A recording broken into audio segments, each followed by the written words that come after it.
মন্ত্ৰীসভাৰ সম্প্ৰসাৰণক লৈ জল্পনা কল্পনা এতিয়া তুংগত মন্ত্ৰিত্বৰ দৌৰত কোন থাকিব কোন ওলাব ইয়াকে লৈ ৰাজ্যৰ মাজতো চৰ্চা অব্যাহত আছে আৰু তাৰ মাজতে কিছু সমীকৰণ মন্ত্ৰিত্বৰ দৌৰত আছে ঢেকিয়াজুলিৰ তিনিবাৰৰ বিধায়ক অশোক সিংঘাল দলীয় নেতা কৰ্মীৰ আশা অশোক সিংঘালে লাভ কৰিব মন্ত্ৰিত্ব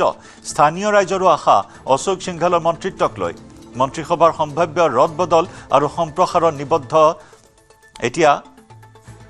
সম্প্ৰসাৰণত সকলোৰে দৃষ্টি এতিয়া নিবদ্ধ সকলোৱে অধীৰ আগ্ৰহেৰে বাট চাইছে মন্ত্ৰীসভাৰ সম্প্ৰসাৰণলৈ বা সেই তালিকাখনলৈ এই মুহূৰ্তত মোৰ সৈতে আছে ঢেকিয়াজুলিৰ বিজেপিৰ একাংশ জ্যেষ্ঠ নেতা তেখেতসকলৰ সৈতে মই কথা পাতিম যিহেতু চৰ্চা চলিছে যে ঢেকিয়াজুলিৰ সমষ্টিৰ তিনিবাৰৰ বিজেপি বিধায়ক অশোক সিংঘালে মন্ত্ৰিত্বৰ শপত গ্ৰহণ কৰিব কাইলৈ আৰু মোৰ সৈতে আছে ইয়াতে গুপ্তেশ্বৰ মণ্ডল বিজেপিৰ সভাপতি হেমন্ত ডেকা মই পুনে পুনে তেওঁৰ সৈতে কথা পাতিম কি ক'ব হয় আজিৰ দিনটো আমাৰ বাবে আজি ঢেকিয়াজুলিবাসীৰ বাবে খুব এটা মানে অপেক্ষা কৰা দিন আমি অপেক্ষাত আছো যে অসমৰ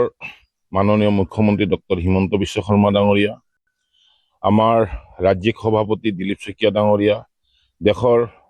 প্ৰধানমন্ত্ৰী নৰেন্দ্ৰ মোদী ডাঙৰীয়া গৃহমন্ত্ৰী অমিত শ্বাহ ডাঙৰীয়া আমাৰ ৰাষ্ট্ৰীয় সভাপতি তেখেতসকলৰ ওপৰত আমি আশাবাদী যে আমাৰ ঢেকিয়াজুলি সমষ্টিৰ তিনিবাৰৰ বিধায়ক অশোক সিংঘাল ডাঙৰীয়াক পুনৰবাৰ অসমৰ মন্ত্ৰিত্ব দিব বুলি আমি আশাবাদী আৰু তেখেতক মন্ত্ৰিত্ব আগতো দিছিল এই চৰকাৰৰ দিনত যেতিয়া আমাৰ হিমন্ত বিশ্ব শৰ্মা মুখ্যমন্ত্ৰীৰ সেই দিনত দিছিল আৰু তেতিয়া আমি দেখিছো যে তেখেতক যিটো দায়িত্ব দিছিল সেই দায়িত্ব অসমত খুব সুন্দৰভাৱে পালন কৰিব পাৰিছে বুলি আমি আশাবাদী আৰু এইবাৰো আমি আশাবাদী যে তৃতীয়বাৰৰ বাবে ভাৰতীয় জনতা পাৰ্টীৰ চৰকাৰ হ'ল অসমৰ ৰাইজৰ আশা আকাংক্ষাৰ লগতে ঢেকিয়াজুলিবাসীৰ বাবে এটা গৌৰৱৰ দিন হ'ব যে আমাৰ বিধায়ক ডাঙৰীয়াক তৃতীয়বাৰৰ বাবে মন্ত্ৰিত্ব দিলে অসমৰ ৰাইজৰ হৈ তেখেতে কাম কৰাৰ বহু ইচ্ছা আছে আৰু তেখেতে কাম কৰিব বুলি আমি আশাবাদী আৰু সেইবাবে মই মানে আহ্বান জনাম যে পুনৰবাৰ তেখেতক মন্ত্ৰিত্ব দি অসমৰ মানে কাম কৰাৰ বাবে মানে তেখেতে যাতে কাম কৰাৰ বাবে এটা পৰিকল্পনা কৰি কাম কৰি যাতে ৰাইজৰ উন্নয়ন কৰিব পাৰে এনেকুৱা ব্যৱস্থা আমাৰ অসমৰ মুখ্যমন্ত্ৰীৰ লগতে ৰাজ্যিক সভাপতি আমাৰ ৰাষ্ট্ৰীয় নেতৃত্বই এনেকুৱা এটা সুযোগ দিব বুলি আমি আশাবাদী কিবা নিমন্ত্ৰণ পাইছে নেকি নাই বৰ্তমানলৈকে নিমন্ত্ৰণ পোৱা নাই কিন্তু তথাপিও আমি আশাবাদী যে ঢেকিয়াজুলি সমষ্টিত আমি দ্বিতীয়বাৰৰ বাবে মন্ত্ৰিত্ব পাম বুলি আমি ৰাইজে আশাবাদী বটদ্ৰৱাৰ ৰামপুৰ চলা পথাৰত ভূমিকেন্দ্ৰিক সংঘাত ভূমাফিয়াৰ দলে ভূমি দখল কৰি নিশাৰ ভিতৰতে সাজিলে ঘৰ শৰীফুল ইছলাম নামৰ এজনৰ নেতৃত্বত ভূমি দখলৰ অভিযোগ প্ৰকৃতগৰাকীৰ পৰিয়ালক দা লাখুটিৰে মাৰপিট কৰাৰ অভিযোগ আক্ৰমণত গুৰুতৰভাৱে আহত পৰিয়ালটোৰ মহিলাসহ 5 জন ভূমাফিয়াৰ দলটোত আছিল শৰীফুল ইছলাম সাইফুল ইছলাম মুছাহিদুল ইছলাম সানা উল্লাহ মেহমাদুল ইছলাম ওৰফে ৰাণা নামৰ 5 অভিযুক্ত এই ঘটনা সন্দৰ্ভত বটদ্ৰৱা থানাত এজাহাৰ দাখিল কৰা হৈছে তদন্তৰ ক্ষেত্ৰত আৰক্ষীয়ে সন্দেহজনক ভূমিকা গ্ৰহণ কৰাৰো অভিযোগ মাটি বাৰীলৈ খেচকাল আছিল কাৰ লগত মাটি মানে ৰজাবলী মাষ্টৰৰ মাটি সিহঁতে বেদখল কৰি জোৰজবস্তি ঘৰ বনাব বিচাৰিছে কোন সিহঁত শৰীফুল্লাহ আৰু আছে লগত আছে সাইফুল আছে খাইৰুল আছে বহুত মানুহ আছে সিহঁতে সিহঁতে বেদখল কৰিছে আমি যেতিয়া আহিছোঁ তেতিয়া আমাক মাৰধৰ কৰিছে কমেও 2 জনক বহুত মাৰিছে পিছত আমি তাৰ পৰা আহিছোঁ বোলে আমি ডাইৰেক্ট থানাত যাম আহোঁতে সময়ত সিহঁতৰ ঘৰৰ সন্মুখত আকৌ মাৰিছে আমাক দাও জাঠি লৈ সিহঁতে লৈ ৰৈ আছে আকৌ আমাক মাৰিছে মোৰ দেউতাক চিধা হাত ভাঙি দিছে ইব্ৰাহিম আলীৰ ইয়াত হাত চিধা ভাঙি দিছে ক্ষুদ্ৰ ব্যৱসায় চলোৱাত বাধা এগৰাকী কলেজীয়া ছাত্ৰীগৰাকীৰ কামত হেঙাৰ হৈ থিয় দিছে প্ৰতিবেশী ৰঙিয়া মহাবিদ্যালয়ৰ ছাত্ৰী দীক্ষিতা কলিতাক ভাবুকি অস্ত্ৰাব্য ভাষাৰে গালি গালাজ কৰাৰ অভিযোগ ছাত্ৰীগৰাকীক এই ঘটনাৰ পাছতে সামাজিক মাধ্যমত ভাইৰেল ছাত্ৰীগৰাকী ৰঙিয়া মহাবিদ্যালয়ৰ সংস্কৃত বিভাগৰ দ্বিতীয় ষান্মাসিকৰ ছাত্ৰী দীক্ষিতা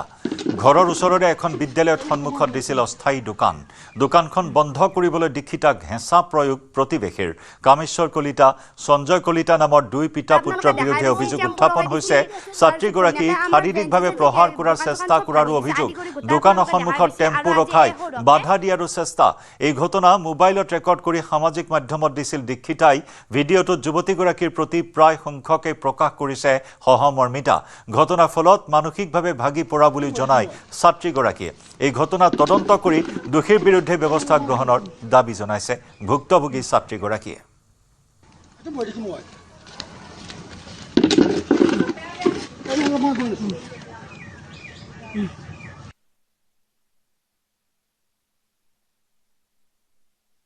আপোনালোকে দেখাই বেছি টেম্পু ৰখাই দিছে তাৰপিছত ঘনীয়াকে আমাৰ বেঞ্চি চেঞ্চি দোকান চোকান চব ভাঙি দিছে আদি কৰি গোটাই আপোনালোকে দেখাই বেছি আৰু আজি এই সৰুকে মই এখন সৰু বিজনেছ কৰি চলিব বিচাৰিছোঁ আৰু সেই বিজনেছখনৰ ওপৰতে আমাৰ গাঁৱৰ মানে কি সঞ্জয় কলিতা আৰু কামেশ্বৰ কলিতাই মোৰ দোকানখন দিয়াত বহুতখিনি বাধা দিছে আপোনালোকে দেখাই পাইছে টেম্পু ৰখাই দিছে বেয়া ব্যৱহাৰ কৰিছে বহুতখিনি লাগামিনি কৰিছে তাৰ ফলতো তাতে কাষত থকা মানুহখিনি চাই থাকে আমাৰ গাঁৱৰ মানুহ হৈ কিনে মোক কোনো এতিয়ালৈকে ছাপোৰ্ট কৰা নাই কেকৰ বিজনেছ কৰি আছোঁ ঘৰতে কেক বনাই কিনে স্কুল টাইমত ল'ৰা ছোৱালীখিনি খাবৰ কাৰণে মই লৈ যাওঁ স্কুল টাইমত সেই বিজনেছ কৰি আছোঁ বাক্সাত মধ্যাহ্ন ভোজনৰ নামত প্ৰধান শিক্ষকৰ লুণ্ঠন আঠিয়াবাৰী বিদ্যা মন্দিৰ উচ্চতৰ মাধ্যমিক বিদ্যালয়ত এই ঘটনা অধ্যক্ষ ৰণিজ ৰামচিয়াৰীয়ে ব্যাপক লুণ্ঠন চলোৱাৰ অভিযোগ দাইল চব্জি কণী খাবলৈ নিদিয়ে ছাত্ৰ ছাত্ৰীক বিগত এবছৰে বুধবাৰ আৰু শনিবাৰে খুৱাই আহিছে সিজোৱা বুট নিৰ্দেশ মতে প্ৰতি বুধবাৰে দিব লাগে দাইল চব্জি আৰু কণী শনিবাৰে ছাত্ৰ ছাত্ৰীক খুৱাব লাগে খিচিৰি বা ঘৰুৱা ব্যঞ্জন চৰকাৰৰ নিৰ্দেশ মতে খাদ্য যোগান ধৰিব নোৱাৰাৰ অজুহাতো দেখুৱায় বিদ্যালয় পৰিদৰ্শকৰো অতিকৈ ঘনিষ্ঠ অধ্যক্ষ ৰঞ্জিত ৰামচিয়াৰী ছাত্ৰ ছাত্ৰীয়ে অনুপাতে খৰচৰ বাবদ চৰকাৰৰ পৰা লাভ কৰে বৃহৎ ধন কিন্তু ধন পাবলৈ ঘোষ দিব লাগে বুলি অভিযোগ তুলিলে অধ্যক্ষজনে চৰকাৰে প্ৰদান কৰা ধনৰ ব্যৱহাৰক লৈ সন্তুষ্ট নহয় হিচাপ পৰীক্ষক 2019ৰ পৰা অধ্যক্ষই খৰচৰ স্পষ্ট তালিকা নিদিয়াৰ অভিযোগ 13 লক্ষাধিক টকাৰ খেলিমেলি হোৱাৰ অভিযোগ হিচাপ পৰীক্ষকৰ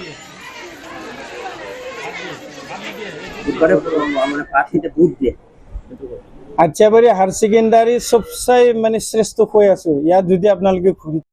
ঘূৰিলে আপোনালোকে গম পাব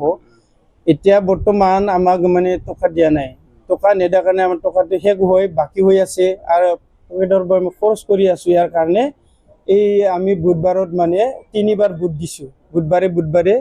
বুট দিছো পইচা নোহোৱাৰ কাৰণে বুট দিছো কিন্তু বুটটো দিব পাৰো আমি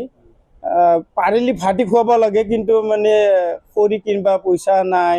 ইফালে গ্ৰচাৰী কিনবা পইচা নাই ইফালে আৰু গ্ৰীণ ভেজিটেবল পইচা নাই কিনিবৰ কাৰণে ইটোৰ কাৰণে মানে কিন্তু কৈছে আমি দুপৰীয়া সংবাদ অব্যাহত ৰাখিম সময় হৈছে এটি চমু বাণিজ্যিক বিৰতি